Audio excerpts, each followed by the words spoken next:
The tradition continues. Calvary Global to the world 24/7.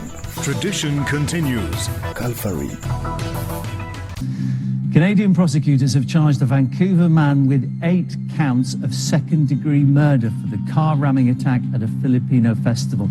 Further charges are expected to follow. At least 11 people were killed when a driver ploughed into a crowd at the Lapu-Lapu street celebration. An investigation continues, but police say the 30-year-old suspect had a history of mental issues and is believed to have acted alone. Israel's armies carried out a series of airstrikes on the southern suburbs of Lebanon's capital, Beirut. The attacks came less than an hour after residents in the Dahia neighborhood were told to evacuate and move away from several buildings. Israel's military claims that the buildings were being used to store precision missiles belonging to Hezbollah. Yemeni media say at least 8 people have been killed in US airstrikes on the capital, Sanaa. Strikes hit several homes in the northern part of the city.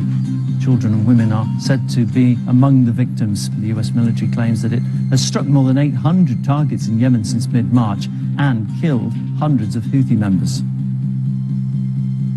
Israel's continued to target Palestinians across Gaza with airstrikes, artillery fire and attacks from the sea. At least 50 people have been killed on Sunday, half of them reportedly children.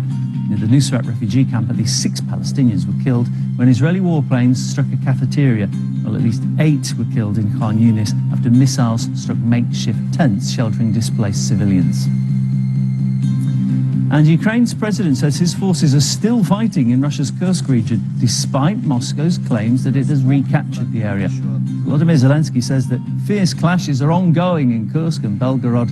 Ukraine has occupied part of the area since August, hoping to use it as a bargaining chip in future peace talks. Meanwhile, US President Donald Trump says that he wants his counterpart, Vladimir Putin, to stop Russia's attacks and to sign a peace deal with Ukraine. I was very disappointed that missiles were flying by Russia. I want them to stop shooting, sit down and sign a deal. And we have the confines of a deal, I believe. And I want him to sign it and be done with it and just go back to life.